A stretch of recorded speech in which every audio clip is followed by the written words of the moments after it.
information security extremely seriously. For navigation, yeah, there's definitely things we can improve there. But really, down the road, navigation visuals are not going to matter very much because the car is going to take you wherever you want to go. Visuals are not going to matter very much because the car is going to take you wherever you want to go. I have to decline, unfortunately, because otherwise, if I say visuals, I hate pictures very much. I hate people, so take you wherever you want to go. If I say yes to one person, because otherwise it's like selfies for visuals. I hate pictures. You know, it gets kind of crazy. So, but thanks for asking. Maybe we'll take one or two more questions, actually. So, sure. I don't know. Okay, is your... Sorry.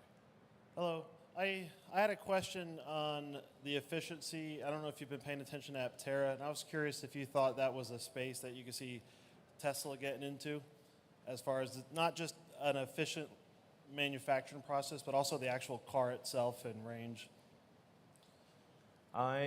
Or just buy. I'm not super familiar with them, but we have a lot of we have a lot of products to get done. It's not like it's never a shortage of ideas. Ideas, frankly, I find ideas to be somewhat trivial, but the execution of the idea is extremely difficult. And as I said, like prototypes are easy, production is hard. Production and cash flow positive is excruciating pain that you like at a level you cannot believe. It's hard.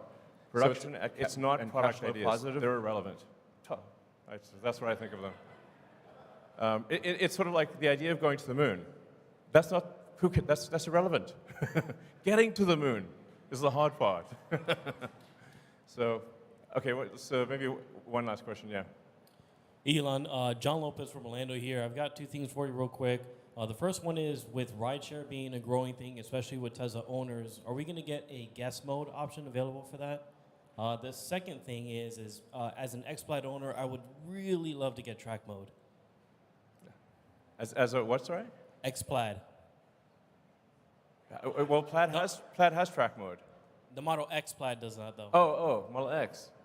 Yeah, we can probably add that, sure. Yeah, no problem.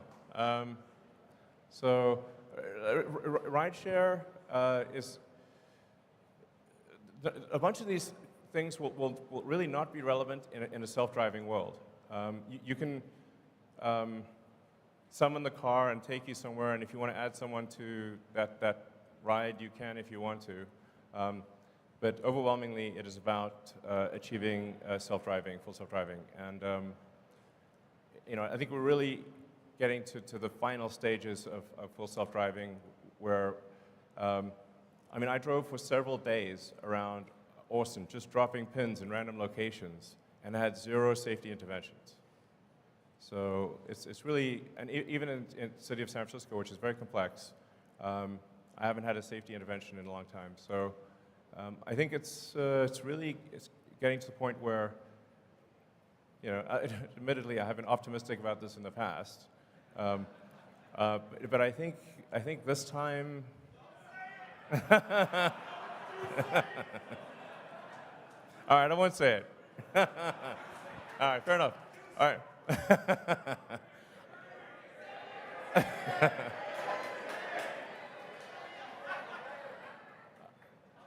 Okay, I think it'll happen, you know. So, all right. You want one last question? Sure.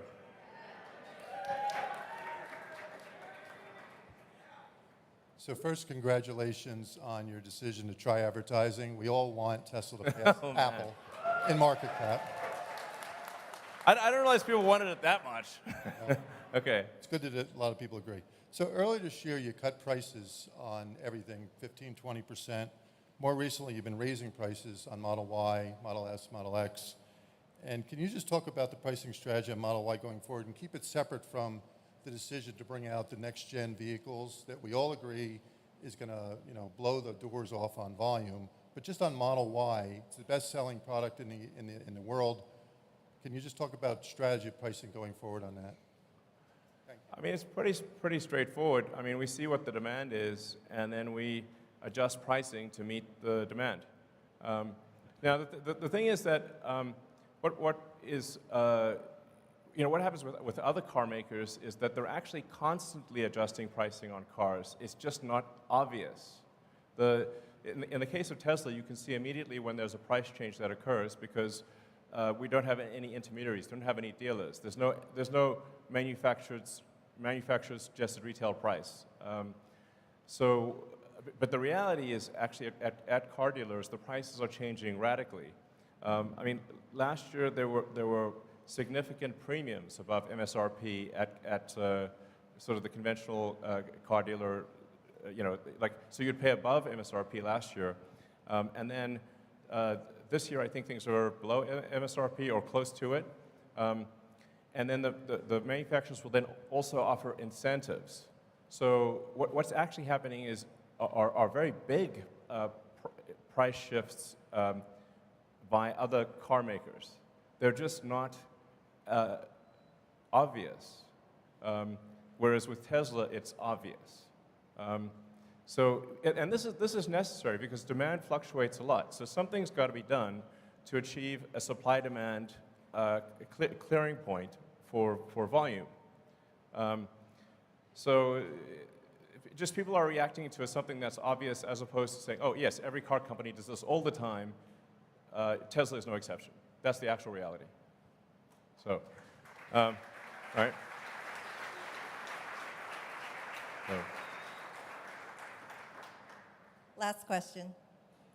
I'll be really quick. Okay. So I will say I have been driving FSD. My wife drives FSD. There's a term called the wife test. My wife will only drive our kids on FSD. It's incredible. That is a great. I mean, the sort of significant other test is a very a good test because for a while there was like friends or significant others would be like, please don't put it on. It's too scary. But then it's getting to the point where it's going to be just smooth as silk. So in fact, you'll be able to visually tell, perhaps even now you can, visually tell if the car is being driven on FSD or manually, because if it's being driven on FSD, it's smooth and precise. And if you look at if you actually closely observe cars going down the highway, the people are constantly moving in their lanes. So the cars are like doing this all the time when they're manually driven. If it's actually on FSD, it's dead center in the lane. It will actually get to the point where it is not merely, and maybe is at that point, not merely safer than a person, but actually way smoother than manual driving. I can't say enough about the profundity of full self-driving. It is just one of the biggest changes in history that will occur. It's not some feature. it's like a profound. It's really as profound as electrification. And that we already have millions of the cars on the road that will literally achieve this with a software update. I mean, that's like head exploding emoji, I think probably a lot of people in this room realize it, but most of the rest of the world doesn't. So.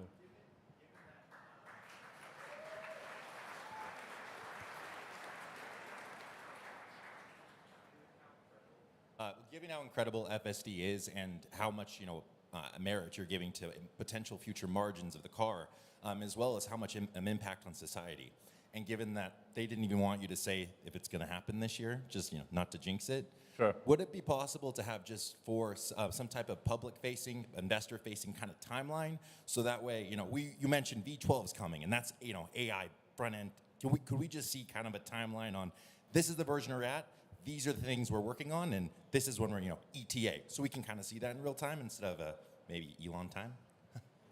No, so the thing that's been really difficult with full self-driving is that it very often seems like it's about to happen until you realize that you're actually at a local maximum. and that you need to re-architect elements of the software to get out of the local maximum to then a higher local maximum. So it's been this sort of series of logarithmic curves. And that's why it's been like, it seemed like, oh, if you just extrapolate this on a straight line, it gets to self-driving, except that it's not a straight line, it's a logarithmic curve, and it sort of, and you start hitting these like local maximums where you'll sort of asymptote to a certain capability and then have to re-architect things. So now I think we're finally at a high enough local maximum, or will be this year, where to the point where it is, I think, probably safer than a person, meaning the probability of injury on average will be better than a person, even if someone pays no attention to the car. It is worth saying that right now, for human supervised Tesla full self-driving, it is dramatically safer than manual driving. It's like, I think like 4 times safer, maybe more. So it is already a massive safety improvement to have human supervised FSD right now. And I think we will get to the point where we're always going to be in some amount of local maximum, but I think that we'll be in a local maximum that exceeds human this year. Anyway, I want to thank you. So,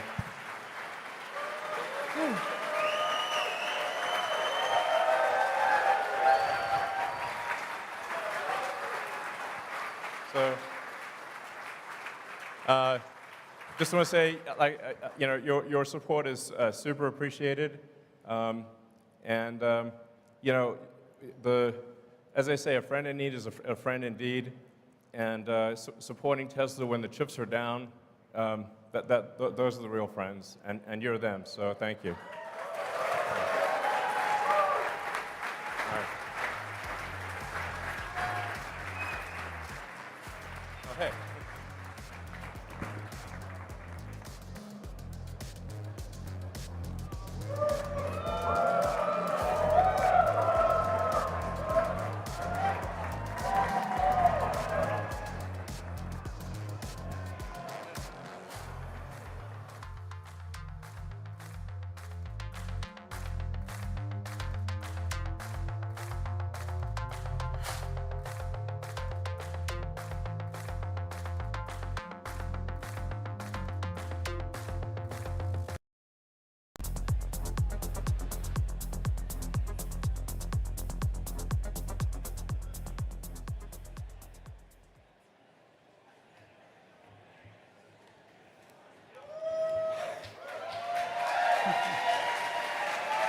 Good afternoon, everyone.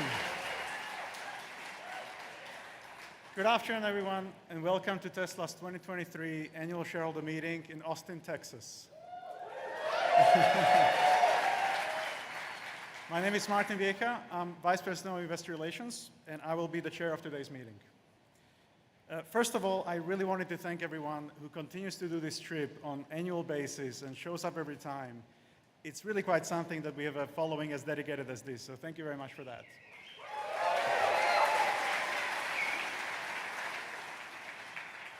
I also wanted to thank our first-time visitors. I know that many of you won a lottery to come for the first time to a Tesla shareholder meeting.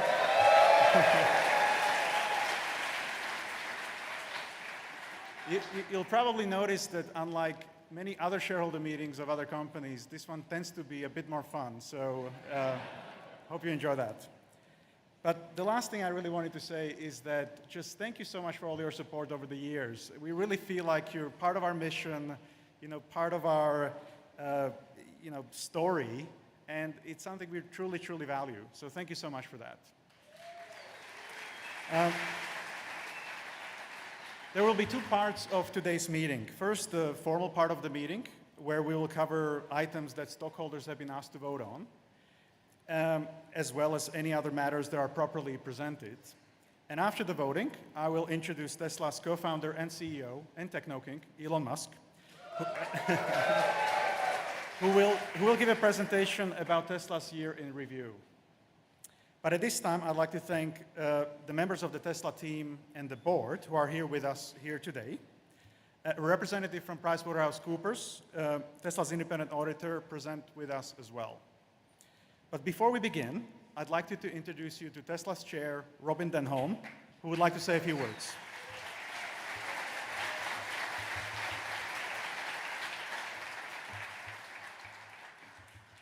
I'm a little bit shorter. So, hello everyone. On behalf of the board, I am really honoured to welcome you all here today to the 2023 annual shareholder meeting.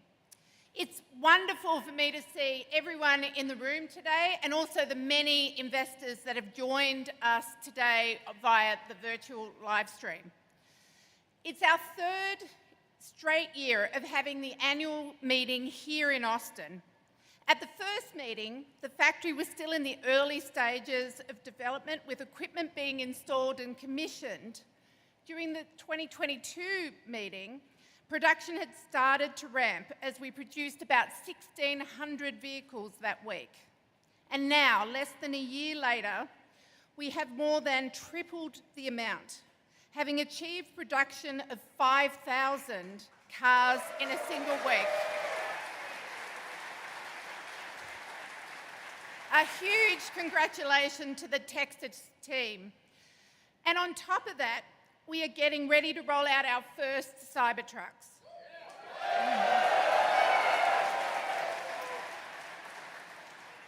This exponential trajectory of the Gigafactory here in Texas is a reflection of Tesla as a whole.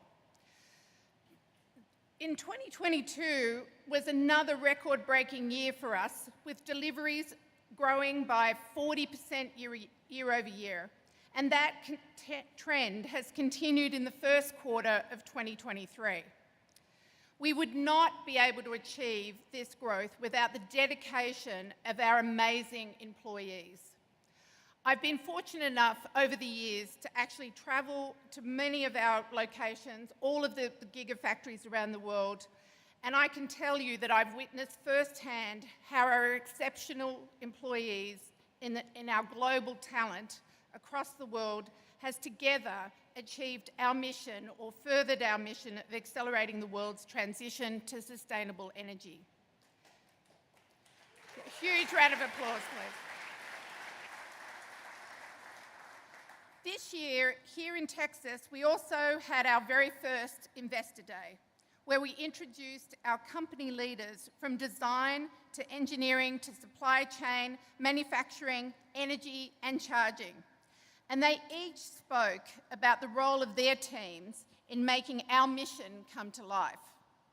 And I was thrilled that investors were able to hear directly from this outstanding leadership team that Elon has been able to put together over many, many years.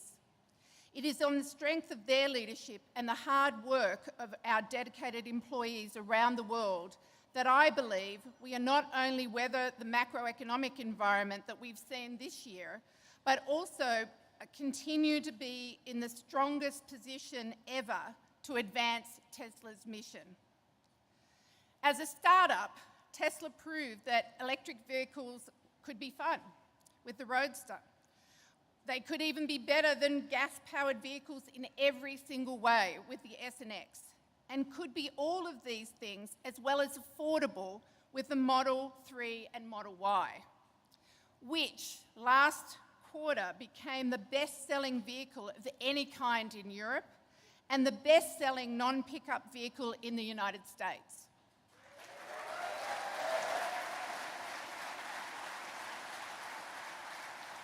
And today, as one of the world's largest global companies, we plan to change the paradigm again by forging the path to achieving a global sustainable energy economy as set out at our Investor Day in our Master Plan 3. As Tesla grows, so do our customers' positive impact on carbon emissions. When I stood here last year, I proudly announced that in 2021, our customers avoided emitting 8.4 million metric tonnes of greenhouse gas emissions, the equivalent of over 20 billion miles driven by internal combustion engine vehicles. Today, I can tell you that in 2022, our customers avoided releasing over 13.4 million metric tonnes of greenhouse gases into the atmosphere, the equivalent of over 33 billion miles of driving of internal combustion vehicles. That's an almost 60% increase in total emissions savings year over year. Putting more of our products in customers' hands helps grow that total emissions savings and our goals year over year. Of making putting more of our products over time and further decarbonising the grow that total emissions savings and our multiply that effect. As part of that goal, I am delighted to say that as described in our recent impact report, our global supercharging network was again 100% renewable in 2022. We've been able to achieve all of this while maintaining industry-leading margins and generating strong cash flows over the last several years. Going forward, we will continue our focus on capital investment plans to support our future growth with investments in batteries, in vehicle production, including the next generation platform, in the building of our lithium refinery that we recently broke ground on, in the energy storage factories, in our sales and service footprint, and in our charging network, among other things. Before I hand it back to Martin, I would also like to thank Hiro Mizuno for his dedicated service to the Tesla shareholders and the board these past 3 years. I would also like to express our enthusiasm on behalf of my fellow directors at the prospect of JB Straubel joining our board.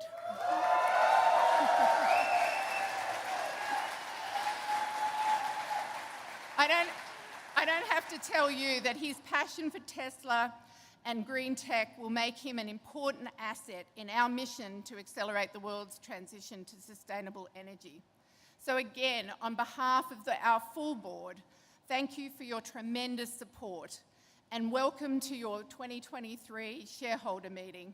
And with that, I'll hand it back to Martin.